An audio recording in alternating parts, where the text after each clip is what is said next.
Nora, we're just outside of Legan Castle, which is outside of Thomastown here in County Kilkenny. There's an Ogham stone just here in front of the old castle building that we believe was found inside of the castle. Can you tell us a little bit about it and how it might have been discovered? Well, according to an early account, Barry 1896 I think it was, that the stone was recognised as an Ogham stone around 1891, and that when it was first discovered it was still actually in the wall of the castle, and that wall fell a few years later, so sometime before 1896. Then McAllister records it as being here on site in 1945, lying in the farmyard under a pile of rubbish. So sometime after that it was obviously set up here beside the archway, and it's been here since. So. Yeah, so what we believe now, the stone is quite worn, and this is probably from being part of the castle material, where water might have been dripping down on top of it. But what we believe is that the Ogham runs from this side up. What can you tell us about the inscription that's there, or what we can see that's still there today? Yeah.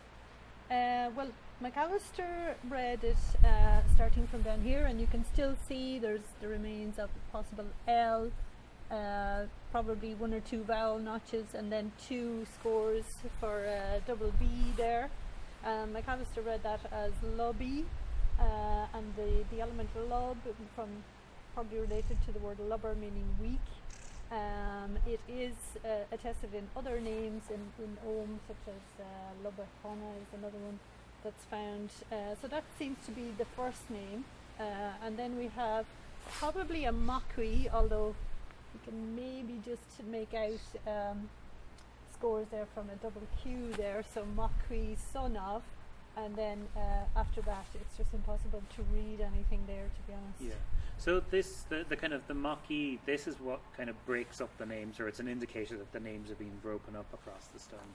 It means son of, so you would have the name of the person commemorated, son of, and then the father's name. Sometimes it would continue on then with a Mukoi, which means descendant of, or Awi, which means again descendant or grandson.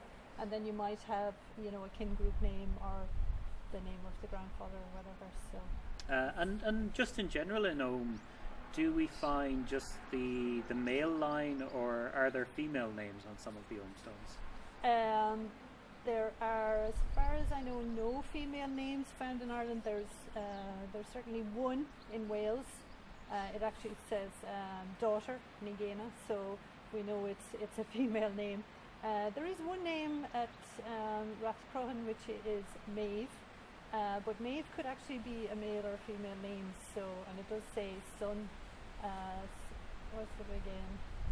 Maki Medley, son of Maeve. So, you know, it's hard to be sure on that one. Yeah. That's the only possible female. The only possible name that I know of anyway in Ireland. Yeah. But again, like with these stones, when they're exposed, the elements are kind of worn away on them. Yeah. What we're hoping to do as part of your Ogham 3D project is to record these as 3D objects and to almost strip back some of the colour here. Yep, makes it easier then to distinguish actual inscription from, you know, other markings or colour or whatever on the stone. Yeah, and where can people find some details about that project? Well, I suppose the Ogham 3D website, it's ogham.celt.dias.ie, or you'll find it just by googling Ogham 3D. So yeah, we have information on Ogham in general, and we have approximately 150 of the Ogham stones around the country recorded out of a total of roughly 400. So we're getting through them and trying to get them all up on the website. And you're also involved in the Heritage in Schools project, so you do kind of Ogham classes to teach people about the lettering and how to write their name in Ogham. Yes, yeah. Well, generally about Ogham, but yes, to use the actual alphabet then to see how they could write their name, or how people did write their names in the past in Ogham, and, you know, kind of making creative workshops from that where they can use clay and things like that to make their own Ogham stones and put their own names if they want, and teach them a little bit about the early Irish, the language as well. That's great, and I think we'll put all those links in the video so people can find everything.